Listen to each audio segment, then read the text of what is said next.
Hello to all, welcome back to the channel. Anamika this side, and again we are going to discuss Introduction to Indian Art, NCERT class 11th. So we have already discussed about the pre-rock painting in lesson first.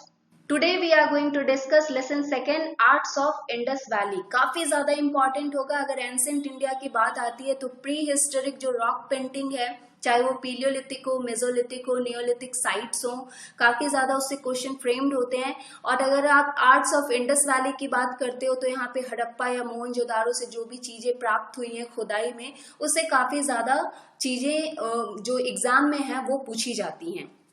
So before I get started, again I would say subscribe to Unacademy Plus, use the referral code RANK10 to get discount, and also subscribe to this channel, hit the bell icon to get the regular updates. Okay आप ये figure देख सकते हो कि जितने भी ये sides हैं इंडस वैली के, ये आपको नॉर्थ वेस्टर्न साइड में लोकेटेड मिलेंगे. कुछ इंडिया में है, कुछ पाकिस्तान में है. हम जानेंगे कि कौन कौन से जो साइट्स हैं वो पाकिस्तान में लोकेटेड है और कौन कौन से इंडिया में लोकेटेड है. आप इस फिगर को भी देख सकते हो. ये सारी चीजें जितनी यहाँ से एक्सकेवेशन से प्राप्त हुई हैं हमें, वो हम एक एक करके डिस्कस करेंगे. लेकिन यहाँ पे आप ये देखिएगा कि ये जो गुजरात वाला रीजन है और ये जो नॉर्थ वेस्टर्न पूरा रीजन है, खुदाई की चीजें ज्यादातर यहीं से प्राप्त हुई हैं. इधर की साइड आपको ईस्टर्न साइड में ये चीजें नहीं मिलेंगी. इंपॉर्टेंस जो है वो है आपका इंडस रिवर के साइड में ये मिला है, इसीलिए इसे आईवीसी इंडस वैली सिविलाइजेशन का नाम दिया जाता है. कब से ये इमर्ज्ड हुआ है? ये इमर्ज्ड हुआ था, आईवीसी जो है वो second half of the third millennium BCE से ये इनकी इमर्जेंस मानी जाती है. डिफरेंट फॉर्म्स ऑफ आर्ट आपको यहाँ पे देखने को मिलेंगे, चाहे वो सील्स हो, पॉटरी हो, स्कल्पचर हो, ज्वेलरी हो, टेराकोटा फिगराइंस हो या फिर और भी चीजें. दो इंपॉर्टेंट मेजर साइट्स जो हैं आईवीसी के, जो कि इंडस रिवर के अलोंग पाए जाते हैं, उनमें से आपका हड़प्पा जो कि नदर्न साइड में लोकेटेड है, मोहनजोदाड़ो जो कि सदर्न साइड में लोकेटेड है, ये काफी ज्यादा इंपॉर्टेंट है. और ये जो दोनों मेजर साइट्स हैं वो अभी पाकिस्तान में हैं. ठीक है, यहाँ पे सबसे ज्यादा जो इनकी इंपॉर्टेंस बढ़ जाती है कि ये जो साइट्स हैं उनमें ये प्राप्त हुआ है कि इनकी काफी ज्यादा एक्सीलेंट टाउन प्लानिंग थी. इनके जो पब्लिक बाथ्स थे वो भी काफी ज्यादा वेल मेंटेन्ड थे. हाईली डेवलप्ड तो इनका ड्रेनेज सिस्टम था, क्योंकि ये बहुत ज्यादा सैनिटेशन का ध्यान रखते थे. और स्टोरेज जो इनकी फैसिलिटीज थी वो भी काफी ज्यादा इंपॉर्टेंट थी और काफी ज्यादा अच्छी थी, रेनॉन थी. तो बहुत ज्यादा जो इंपॉर्टेंट साइट्स आपको इंडिया में देखने को मिलेंगे सबसे ज्यादा, वो भी आपके नॉर्थ वेस्टर्न साइड में लोकेटेड है, जिसमें से कि लोथल और धोलावीरा जो है वो गुजरात में है, हरियाणा में राखी गढ़ी है, पंजाब में रोपर और राजस्थान में कालीबंगान जो रीजन है वो एक्सकवेशन खुदाई के मामले में काफी ज्यादा इंपॉर्टेंट माने जाते हैं जब आईवीसी की बात आती है. अब हम जानते हैं हमें क्या क्या चीजें प्राप्त हुई हैं. सबसे पहले स्टोन स्टैचू की बात करते हैं. ये काफी ज्यादा इंपॉर्टेंट होगा. ये जो बियर्डेड मैन आप देख रहे हो, इनकी ये जो पुजारी टाइप की जो प्राइस कह सकते हो आप इनको, तो इनकी जो इमेज है ये काफी ज्यादा फेमस है. दो मेल फिगर्स यहाँ पे आपको मिलेंगे, एक जो टॉर्सो का है रेड सैंडस्टोन में बना हुआ, और दूसरा ये बियर्डेड मैन की फिगर जो कि स्टीयरटाइट से बना हुआ है. इसको हम डिस्कस करेंगे कि आखिर ये क्या है, कैसे, मतलब इनका क्या क्या, इनको फिगर को देख के आप क्या कह सकते हो कि क्या है ये, क्या क्या इसमें दर्शाया गया है. इस फिगर को देख के ये कहा गया है कि ये कोई पुजारी हो सकते हैं, ये कोई प्रीस्ट हो सकते हैं. और इनका जो ये शॉल है ये काफी ज्यादा डेकोरेटेड, आप देख सकते हो कि ये जो टफोइल पैटर्न है उसमें ये बनाया गया है, जो कि इनके लेफ्ट शोल्डर पे ड्रैप आउट हो रहा है, ड्रैप ओवर हो रहा है. इनकी आईज काफी ज्यादा इलोंगेटेड, स्लाइटली इलोंगेटेड है, और ये हाफ क्लोज्ड आईज है इनकी, जिससे ये कहा जा सकता है कि ये मेडिटेशन की स्थिति में बैठे हुए हैं. इनकी जो नोज है वो वेल फॉर्म्ड है, और इनकी जो बियर्ड है और विस्कर्स है ये काफी ज्यादा शॉर्ट रखी गई हैं. तो इस तरीके से, और इनकी जो राइट हैंड में इन्होंने आमलेट पहन रखा है, और यहाँ पे इनके जो नेक के पास जो होल दिखाया जा रहा है, जिससे ये सजेस्ट होता है कि इन्होंने नेकलेस भी पहना होगा नेक में. ठीक है, उसके बाद जो इम्पोर्टेंट है वो है आपका ब्रॉन्ज कास्टिंग. ये जो है ब्रॉन्ज कास्टिंग, ये काफी ज्यादा इंपॉर्टेंट होगा जब मोहनजोदाड़ो के इस डांसिंग गर्ल की फिगर की बात आती है.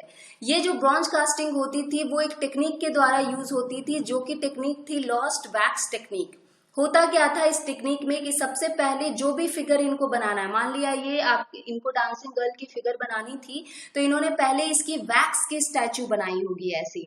उसके बाद उन्होंने उसको कवर किया होगा क्ले से और फिर उसको अलाउ किया होगा कि सूख जाए। वो जब वो सूख गए होंगे क्लेस, तो उसके बाद उन्होंने फाइनली उसे मेल्ट किया होगा हीट करके। जब वो हीट होने के बाद मेल्ट हुए होंगे तो इसमें क्ले में कहीं पे एक छोटा सा इन्होंने छिद्र रखा होगा जिसके द्वारा वो वैक्स जो है पूरा पिघल के नीचे की तरफ आ गया होगा और अब ये खाली सिर्फ क्ले का बना हुआ रह गया होगा। तो ये जो हॉलो क्ले बच गया होगा जिसको इन्होंने फिर फिल किया होगा मेटल से, जो भी मेटल इनको यूज करने, मान लिया ब्रॉन्ज की स्टैचू बनाई इन्होंने तो ब्रॉन्ज उसमें फिट कर दिया। उसके बाद ये जो क्ले है उसको फोड़ के इन्होंने हटा लिया और उसके बाद ये जो फिगर है इनको ये प्राप्त हो गया। इस तरीके से ये लॉस्ट वैक्स टेक्निक करके यूज करते थे।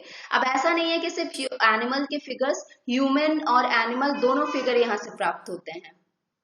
सबसे ज्यादा फेमस ये डांसिंग गर्ल का फिगर है, आप देख सकते हो अप्रोक्स जो है ये 4 इंच का ये डांसिंग पोजीशन में ये जो लड़की खड़ी मिली है मोहनजोदाड़ो से एक्सकेवेशन में ये फाउंड हुई है ब्रॉन्ज स्टैचू। और इनकी जो नेकलेस है वो भी है नेक के पास मौजूद, और उसके बाद इनका जो राइट हैंड है वो हिप पे है और लेफ्ट हैंड में इन्होंने पूरी की पूरी जो है वो ये पहन रखी है, बैंगल्स पहन रखे हैं।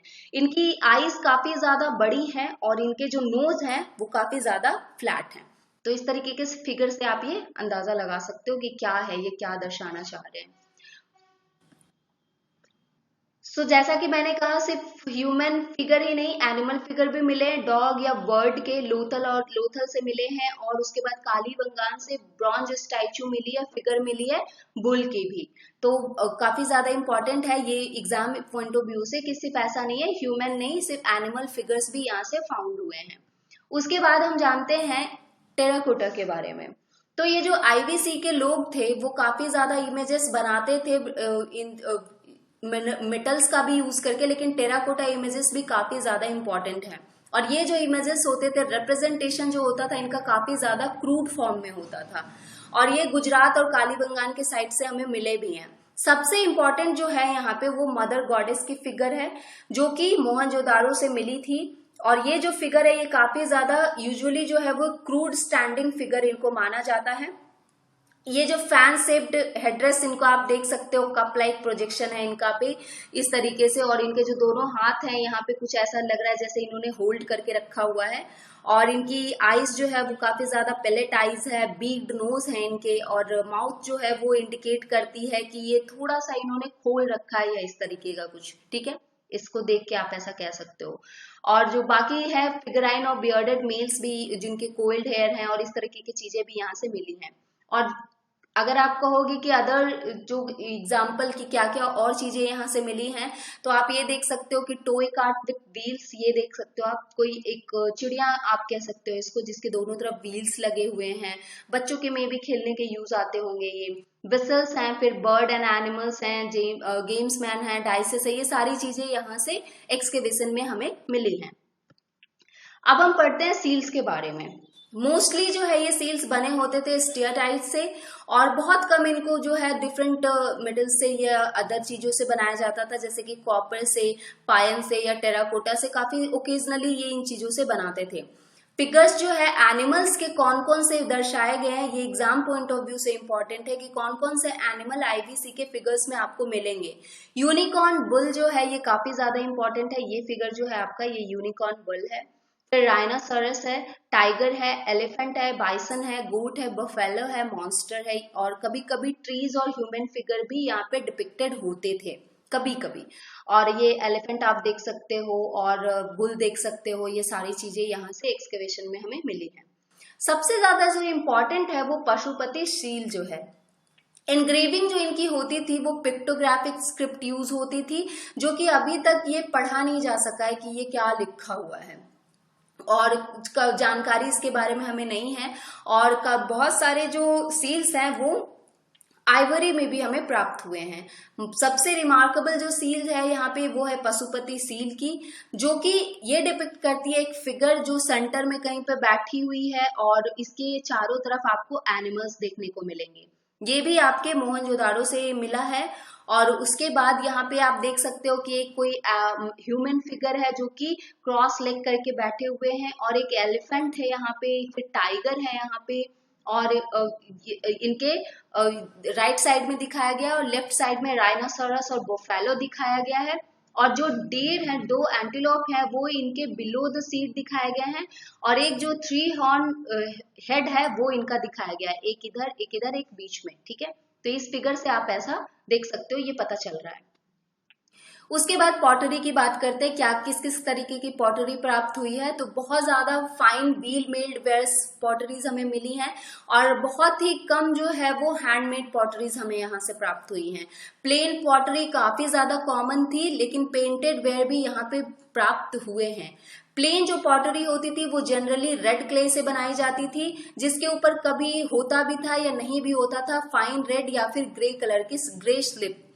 जो ब्लैक पेंटेड वेयर पॉटरी होती थी उनमें एक कोटिंग की जाती थी रेड स्लिप की, और उसके ऊपर फिर कोई भी फिगर बनाया जाता था, ज्योमेट्रिक या एनिमल डिजाइन, कुछ भी जो उनको मन होता था वो उसके ऊपर वो बनाते थे। काफी ज्यादा ग्लॉसी ब्लैक पेंट यहाँ पे यूज होता था। ठीक है, और पॉलीक्रोम पॉटरी जो है उसका यूज काफी ज्यादा रेयर देखने को मिलेगा यहाँ पे आपको। एक बहुत इंपॉर्टेंट पॉटरी यहाँ पे प्राप्त हुई है जो है कि आपकी परफोरेटेड पॉटरी, जिसके बीच में आप ये देख सकते हो छिद्र वगैरह बहुत सारे होते थे।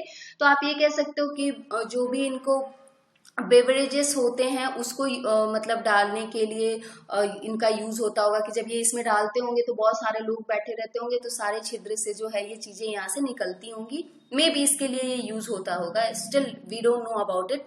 तो डेकोरेशन जो है वो काफी ज्यादा ज्योमेट्रिक पैटर्न में होता था, रेड कलर, ब्लैक कलर, ये सारी चीजें यूज होती थी, और रेयरली कभी ये ग्रीन या फिर व्हाइट या येलो कलर यूज करते थे। तो जो मेन रेड कलर और ब्लैक कलर जो है इनके लिए काफी ज्यादा फेमस था इनमें, और परफोरेटेड पॉटरी जो है वो काफी ज्यादा यहाँ पे फेमस थी।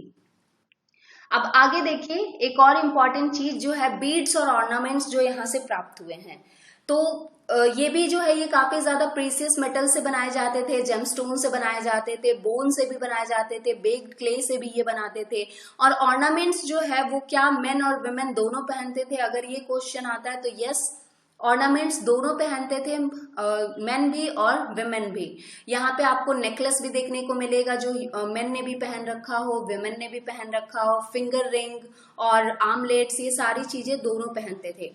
फिर यहाँ पे ज्वेलरी भी आपको बहुत सारी मिली है मोहनजोदारो से, लोथल से भी, जैसे कि नेकलेस मिला है गोल्ड का, सेमी प्रेसियस स्टोन्स का नेकलेस मिला है, कॉपर के ब्रेसलेट्स या फिर इयररिंग्स गोल्ड के, और जो हेड ऑर्नामेंट्स होते हैं वो भी काफी ज्यादा प्राप्त हुए हैं, और फाइंस जो है पेंडेंट्स या फिर बटन्स ये भी यहाँ से प्राप्त हुए हैं, और बीड्स ऑफ स्टीयरटाइट एंड जेमस्टोन भी हमें यहाँ से प्राप्त हुए हैं।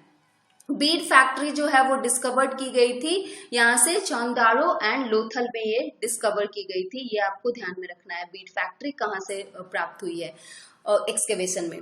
बीड्स जो है वो काफी ज्यादा डिफरेंट चीजों से बनाई जाती थी, जैसे कि ये आपका एमेथिस्ट से बनाया जाता है। एमेथिस्ट क्या होता है, एक पर्पल कलर का स्टोन होता है, ये जितने भी है ना ये सारे स्टोन के नाम हैं। सो एमेथिस्ट होता है एक पर्पल कलर का स्टोन, फिर टर्कोइज होता है ग्रीनिश ब्लू कलर का स्टोन, और फिर जो लैपिस लाजुलाई होता है वो भी ब्राइट ब्लू कलर का आपका स्टोन होता है। आप गूगल करिएगा आपको देखने को मिल जाएगा, काफी खूबसूरत स्टोन होते हैं ये, प्रीसियस स्टोन होते हैं ये, और ये आपको स्टीयरटाइट्स में भी बने होते थे बीड्स, बहुत सारी चीजों में ये बनाए जाते थे। मेटल्स बीड्स जो होते थे वो भी पाए जाते थे, जैसे कि कॉपर के हों, ब्रॉन्ज के हों या गोल्ड के हों, फायंस या टेराकोटा या बर्न क्ले, इन सारे चीजों से ये मेटल बीड्स भी बनाए जाते थे। शेप देते थे ये डिफरेंट चीजों का, तो जो शेप होता था बीड्स का वो कभी डाइस शेप में होता था, सिलेंड्रिकल भी होता था, स्फेरिकल भी होता था, सेगमेंटेड या बैरल शेप्ड भी होता था। तो शेप भी आपको याद रखना है कि किस किस तरीके के शेप यहाँ से पाए गए हैं। फिर उसके बाद है आपका, ये आप देख सकते हो ये जो बीड्स हैं ये सारी चीजें जो है ये बीड्स ही हैं, कब कुछ डिफरेंट मेटल से बने हुए या कुछ अलग अलग चीजों से ये बने हुए हैं। और बीड फैक्ट्री आपको याद रखना है कि यहाँ पे लोथल जो चौंदारो है वहां से ये प्राप्त हुए हैं। उसके बाद है आपका जो डिस्कवरी है, जो large number of spindle and spindle whorls है वो पाए गए हैं। Spinning of cotton and wools जो है ये काफी ज्यादा यहाँ पे कॉमन था, तो यहाँ पे कॉटन की जो है ये स्पिनिंग यहाँ पे होती थी। फैशन के मामले में ये काफी ज्यादा कॉन्शियस थे, ऐसा नहीं कि कुछ भी पहन लिया, इन्होंने काफी ज्यादा सोच विचार के ये पहना करते थे, जो कि आज के डेट में जो ट्रेंड है ऐसा नहीं है कि सिर्फ हम फॉलो कर रहे हैं, पहले के लोग भी काफी ज्यादा कॉन्शियस थे फैशन के मामले में। मेन और वुमेन जो है वो उनके डिफरेंट डिफरेंट अटायर होते थे। अगर धोती मेन पहन रहे हैं तो शॉल और ये सारी चीजें वुमेन भी पहन रही, कुछ चीजें जो है वो कॉमन होती थी, जैसे कि धोती या शॉल, ये इस तरीके की चीजें कॉमन थी। शॉल जो है वो उनके लेफ्ट शोल्डर को कवर करता था और इनके राइट आर्म से होते हुए ऐसा पास होता था। फिर डिफरेंट डिफरेंट हेयर स्टाइल ये बनाते थे, कभी बन बनाते थे, कभी लॉन्ग हेयर खुला रखा, या फिर बियर्ड के मामले में जैसा कि हमने वो जो प्रीस्ट हैं उनकी देखी, उनकी काफी शॉर्ट है बियर्ड, लेकिन ऐसा नहीं है कि शॉर्ट ही बियर्ड रखते थे, ये मॉस्टैच और इनके बियर्ड काफी लॉन्ग भी हुआ करते थे, अलग अलग इनके डिफरेंट डिफरेंट स्टाइल्स थे। फिर सिनाबार यहाँ पे यूज होता था कॉस्मेटिक के लिए, मे बी लिपस्टिक में यूज हो, या फिर कॉलेरियम जो होता है वो ये आईलाइनर के लिए यूज करते थे। लड़कों को ज्यादा समझ में नहीं आएगा, बट लड़कियां आई नो कि they'll get to know what I'm talking about. सो इस जस्ट कि आपको याद रखना है कि ये इस तरीके की चीजें ये अपने फैशन के लिए यूज करते थे। ओके, देन आप इस फिगर को देख सकते हो, ये जो ब्रॉन्ज फिगर है बुल का, ये मोहनजोदाड़ो से प्राप्त हुआ है। यहाँ पे आप देख सकते हो ये जो एनिमल है कुछ अपने हेड को थोड़ा सा राइट की तरफ टर्न करके, कुछ मतलब इनके नेक के अराउंड कुछ यहाँ पे कॉर्ड टाइप का बना हुआ है, ये आप यहाँ से देख सकते हो। ये है मेल टॉर्सो जो काफी ज्यादा इंपॉर्टेंट है। ये रेड सैंडस्टोन फिगर है और there is a socket holes in the neck and shoulder for the attachment of head and arms, मतलब ये खाली रखा गया है जहां से ये अटैच कर पाएंगे इसको। The shoulder is very bagged and the abdomen slightly prominent, थोड़ा सा ये निकला हुआ बाहर की तरफ है इनका मेल टॉर्सो का। फिर उसके बाद ये जो पॉटरी है ये मोहनजोदाड़ो से प्राप्त हुई है। आप देख सकते हो ये बिल्कुल ही प्लेन पॉटरी नहीं कहेंगे, इस पे थोड़ा सा ज्योमेट्रिकल पैटर्न कुछ बनाया गया है, तो ये आप पत्ता कह सकते हो, आप कोई लीफ लग रही है ये यहाँ पे। ये मेड हुई है potter's wheel with clay and baked clay model है ये, painted with black colour with high polishing. जैसा कि मैंने बताया आईबीसी की जो पॉटरी होती थी red and black colour use करते थे, लेकिन पॉलिशिंग काफी ज्यादा हाई रखते थे ये।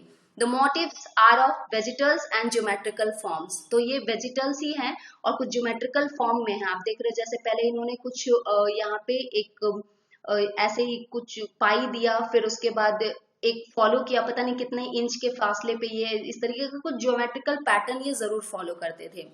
अब कंक्लूजन आप निकालो आईबीसी के आर्ट के बारे में, तो काफी ज्यादा ये जो आर्टिस्ट और क्राफ्ट्समैन थे आईबीसी के वो एक्सट्रीमली स्किल्ड थे, बहुत डिफरेंट डिफरेंट तरफ के क्राफ्ट और ये क्राफ्टिंग और आर्टिंग ये करते थे, जैसे कि ये मेटल कास्टिंग करते थे, लॉस्ट वैक्स टेक्निक हमने बताई वो करते थे, स्टोन कार्विंग करते थे, पेंटिंग करते थे पॉटरी की, या फिर पॉटरीज बनाते थे, टेराकोटा इमेजेस बनाते थे, चाहे वो ह्यूमन के हो, एनिमल के हो, या फिर कुछ भी हो।